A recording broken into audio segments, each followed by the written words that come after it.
What's going on, everybody? We have a Cup of Nations game, this time between Centurion and Predator from the CoN. Let's see, Predator is Getae, and Centurion is Iceni. Getae are a really strong faction. Since their spears never had javelins, the javelin removal thing is not right for losing the javelins. So, let's get into it. Look at the builds real quick once it starts. Peek right here. I'll go through them right now. We'll start with the Iceni build, and that's 4 veteran riders and a Briton scout rider with 2 chevrons, 3 heroic nobles, 2 chosen swordband, looks like a chosen spearband, a spearband, and 4 levy free and 4 Briton slingers. I think these are all slingers. Yep, they are. But Jen is in a heroic noble. So a lot of skirmish power, a lot of spear power, which is good. But their spears will be outclassed by the Getae spears, who are the best, I think, barbarian spears in the game, maybe except for the Swaby. But anyway, definitely the superior ones in this battle.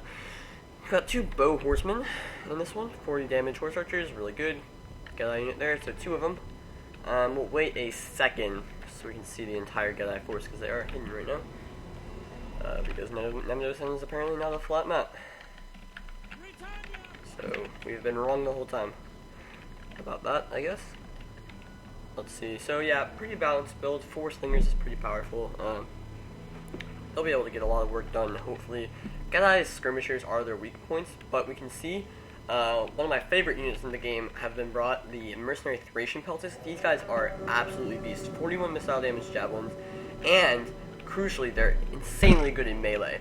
35 weapon damage and 28 melee attack may not seem like a lot, but 40 melee defense and 30 armor as well is actually really good. So these guys are killer in melee and can actually like stand up to cav and stuff.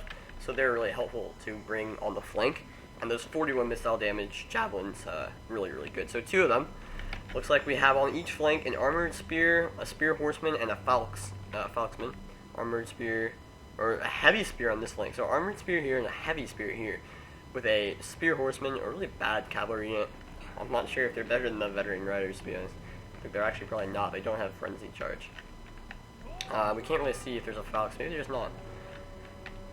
4 noble swords, really powerful main line. So that can't be in there. So 1 falx, 4 noble swords. Looks like 4 spear horse, and then spear warrior, spear warrior, spear warrior, spear warrior. So yeah, interesting build here. So he's got cavalry disadvantage numbers wise and quality wise. So that's going to be hard to get back from. However, he does have 2 bow horse. They're going to be crucial. And you can see already paying a lot of attention to them. Smart play. Look how much has been committed already over this flank to defend against these 2 units over here. So now we have Predator moving his entire force onto this flank. And that's going to force the rotation. But once the rotation happens, these bow horsemen will be in the back. So that's kind of a smart play. That just gets his horse archers into position a little bit easier. And has more room to maneuver rather than being trapped in the back lines. He does have a noble sword gen, so here's how it's going to stack up. Noble swords are slightly worse than these heroic nobles, but it's a 4-on-3. There are 2 chosen swordsbands, however, so one of them is going to get matched up against a noble sword and lose, but the other will get matched against a falxman, so that falxman's have to do work there. Armored spear against chosen spearband, whatever, but there are also 4 spear warriors, they beat levy free, and extra heavy spear. And that's going to be faced up against a spearband. So, potentially, there could be a breakthrough on one flank for Getae, where they have a noble sword and heavy spear against a spearband and chosen swordband. But on the other flank, his falxman and these armored spears have to do some like delay work against the superior flank of this chosen spearband and chosen swordband. Cavalry fight's not good for Getae, so he's got to use his spearmen and the falxman with their bonus versus cav to really help even out the cav fight. And these horse archers, like, I don't know if they're going to be able to be used that effectively early game, but I think if he saves them for late game, that's fine. That's totally fine. So let's see here, pushing up with this Thracian Peltis, and I forgot to talk about the missile fight here. Briton slingers, they could be helpful, I suppose. I mean, I don't really know how he's going to use them yet, but if he just focuses down the general, for example, could be helpful. Now, Predator's going for this charge, and again, so many players have done this smartly, because there's no javelins. Basically get the free charge, kill men, get out. Now he's going to get a couple javelins tossed down from these infantry units. And now look, Predator doing really good. Bringing the Spear Warriors here. Gonna get the free kills on these Levy Free. And where's the counter? A Light Horse gonna charge into these Thracian men. It's gonna be a costly charge. However, probably worth it. If you can rout them especially. Because they were under fire. They're down to, they've lost only 15 men. Gonna pull out his Light Horse. This battle is getting intense and quickly. Okay, now this is not good. He's losing a lot of Levy Free for nothing. He's gonna have to charge in his Heroic Noble, but the counter charge will be here. Getae getting the charge in. No charge for these Heroic Nobles. And now, as soon as the blob breaks up, he can charge in his own Noble Swords for free. Deadly charge that's gonna be. Meanwhile, on the flank, he's got more units though, so... But, this is so hard to call. I really like the engagement, though. Now, if he doesn't engage his Noble Swords for a while here... Oh, they're just getting free Javelin Volley, though. He's gotta pull in his swords, though, before these Heroic Nobles can get out, having killed the Spear Warrior for free. Meanwhile, Chosen Spear Band, like I said, better than the Armored Spear. They're gonna win that, probably. They are losing it at the moment, though. Yeah, they are winning. Now, how can this Falkman be utilized? I'd say pull the Spear out, charge in the Falkman, GG to the Chosen Spear Band. That's like a 400 buck payoff right there. He's forced to charge in this Spear, and then you get this Noble Sword in. The entire battle's being played on this flank, but Iceni had so many more units on the flank.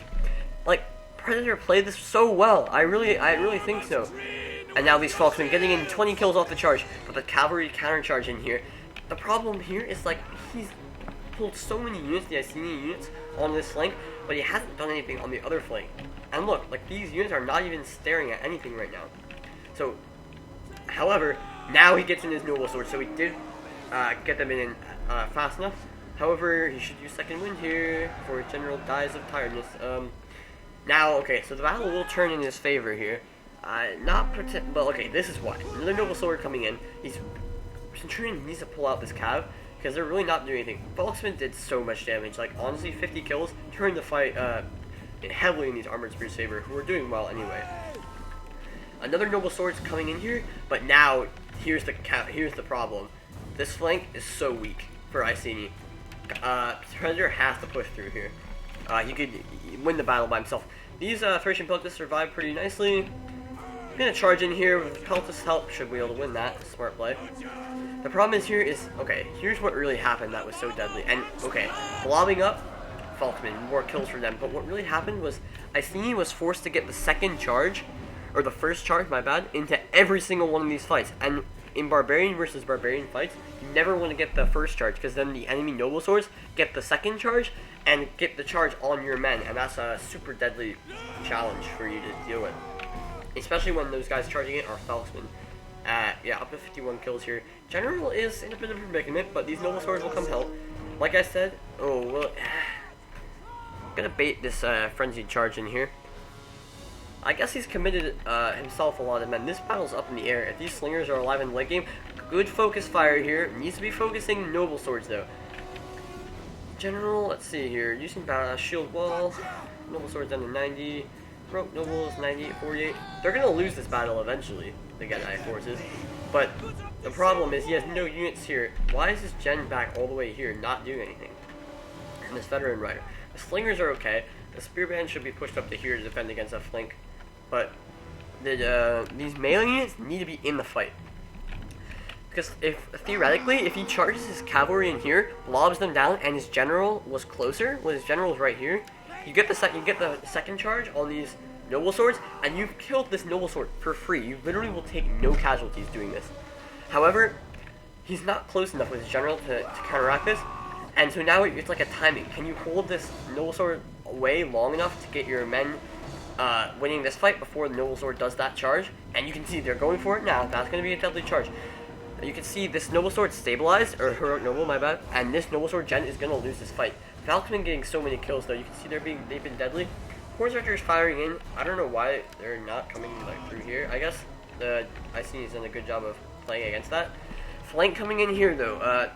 As I said, Spear Horsemen losing out to these Veteran Riders who will flee. But this is not where your Gen should be. Like, what is your General going to do? Kill these Cavalry Spears that will just run away? General needed to be winning this fight, and this Spear Charge actually broke the entire Iceni force. So this is a game-losing mistake right there. Not having your General able to counter this Noble Sword right there. That one. That's the one that won him the game. for the Predator and the Getae forces. Look, he's literally have an entire flank inactive right now. Like, let's just see, what do these guys do? Oh, they're finally getting into the action. Full ammo on those guys. Whoa, my game is freaky. Now his general gets into the fray, but they're not going to do anything now. He's just going to lose. Centurion pelters are going to block the charge so these noble fighters, noble swords can get out and recharge probably, but he piles over at this point anyway. Unless something magical happens here. They're trying to chase down the general, but the general did so much damage. Like, this general got the second charge, 200 kills for less than 100 casualties. That's called cost efficiency, and really well done. These guys are just going to shoot them. They should be shooting the back of these chosen swordmen. His general's still alive, but 2 noble swords against 1 heroic noble is a fine trade. He really needed to kill the general. I mean, he had the general 2v1 against his 2 heroic nobles, but the rear charge from this noble sword won the game for sure for Predator. Not to say that if the general stopped this noble sword, the game would have been lost, but it would have been harder. He did have this entire flank free still, so I think he probably still would have won because of how well he engaged on this flank. I think on this flank, we can't see the exact units that were here, but if we knew the cost efficiency, like casualties to kills, would have been so high, like staggeringly high. Because he really made out with all his units pretty much. Falksman died, it looks like, but massive casualties. You can just see, if we go to the kill feed, that is the ground, you can see not many Getae bodies, but tons of cavalry, infantry, everything. So that's the game for Getae. Predator will win this one, but it was really interesting to see that flank fight turn out. Like, it was super hot, intense, like high pressure, a lot of units like baiting each other in and out. That's like top level Rome 2 stuff right there. So we can see noble swords, brilliant from them. This one didn't really do anything, didn't get engaged, but these, look at this, 153 kills, that's probably like 5 deaths. That's ridiculous. Like, that's all because they got the second charge. Like, that's the only reason why they're doing so well. 211 kills, 3 chevrons for about 50 men remaining.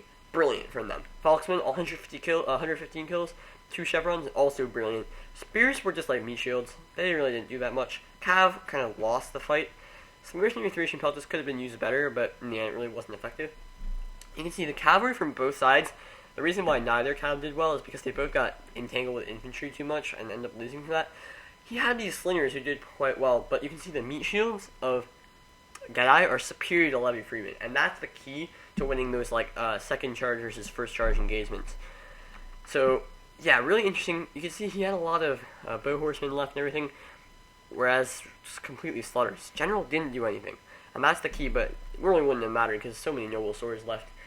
Anyway, interesting game, really fast-paced game. So that was really fun to see. Anyway, thanks for watching, and see you guys next time.